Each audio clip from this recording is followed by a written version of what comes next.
Oh boy, this is going to be an interesting one. Hello everyone, welcome back to my channel, or welcome if you're new. My name is Mariana, and today I'm doing a review on For Aunties and a Wedding, the sequel to Dial A for Aunties. Before I start, I know I sound terrible, okay? I have been fighting a nasty cold for the past 4 days, but I really did not want to wait another day without a review on this book, so let's begin, shall we? If you saw my review on Dial A for Aunties, and if you haven't, I'm gonna put it like here or here. I don't know where it is. Anyways, if you saw that video, you know that even though I did enjoy that book, I had some issues with it, like mainly the tone of the book.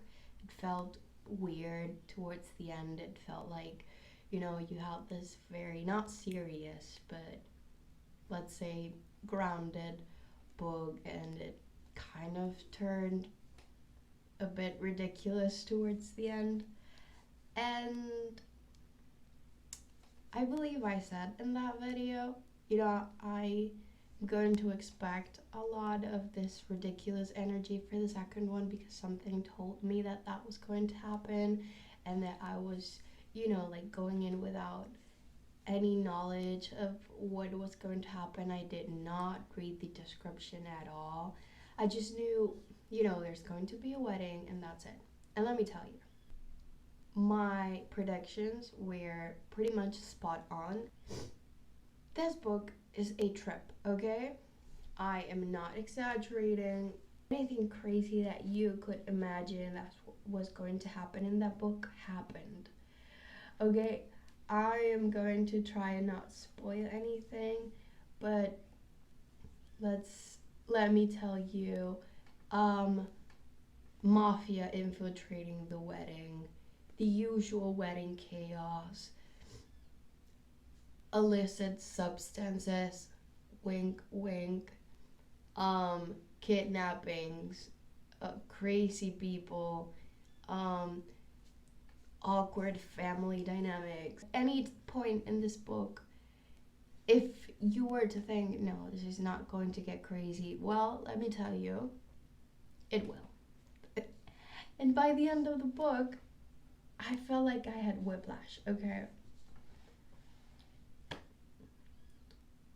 Yet, saying all this, I enjoyed this second one a lot more than I did the first one.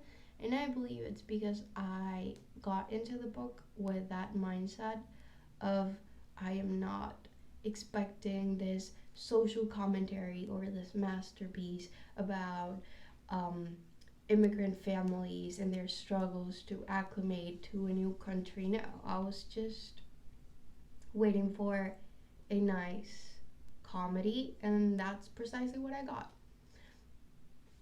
And I am happy with that. Okay, one of the things that I struggled a lot with the first one that I felt like was probably the highlight of the second one was how ridiculous the aunties could get at times.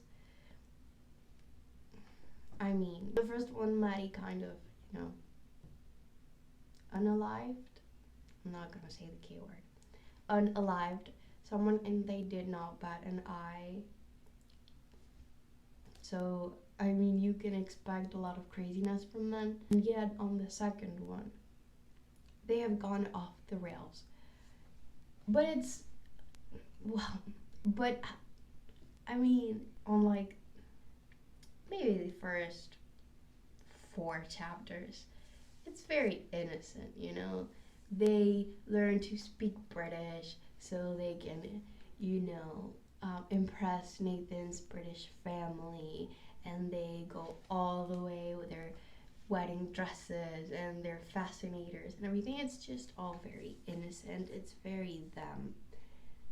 Yet, that it's going to get crazy in there. So, towards like the middle and the end of the book, it's just madness. Truly, it's madness. Let's say that something happens to them that makes them act very loosely Okay, I'm talking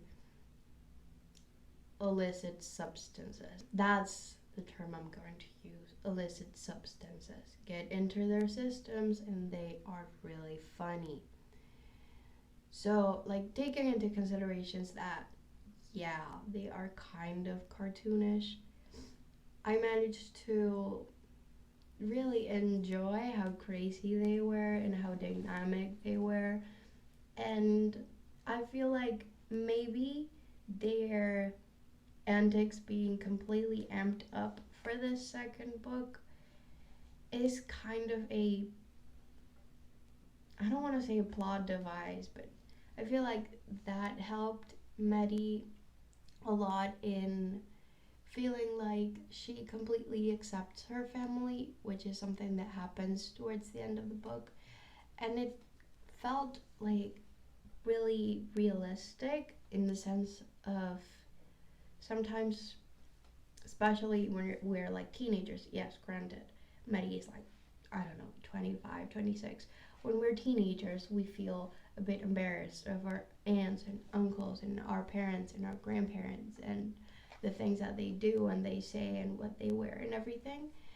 Yet, in this book, they're them being completely over them being completely like over the top is something that she kind of struggles with. And as I said, like towards the end of the book, she finally manages to completely accept her family and love them as they are. And I did find that really lovely. With Meddy, I feel like I did struggle a little bit more in this book. I feel like because on the first one, she was this very assertive person. Her personality, although was very like respectful towards her aunties, it didn't feel like she was being like stepped on. Yet on the second one, like she feels, let's say, small. I don't know if it's because of all the wedding stress and like everything that goes on. Let's just say, okay, I read the description afterwards. Mafia is planning her wedding, okay? So yeah, she kind of has the right to feel stressed and, you know, let other people take decisions for her and, you know, take a bit of a backseat on everything. Yet, yeah, she felt a little bit small. Like, she didn't have a lot of opinions on things, or if she had them, she kept them to herself and didn't say things out loud. But I'm gonna chalk that up to wedding stress because I have a really soft spot for Meddy and I don't want to be overtly critical of her.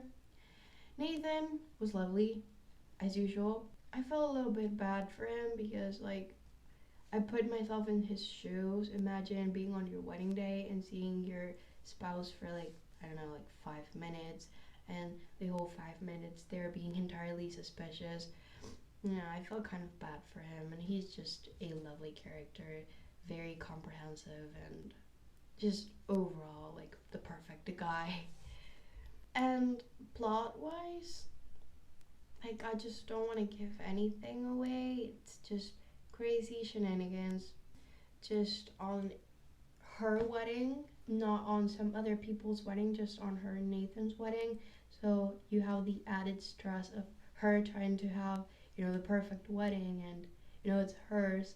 So she is completely stressed from all of this craziness and the mafia and everything. And they believe that they are trying to kill someone and this and that. And, on top of that, she is getting married. It's just a crazy book.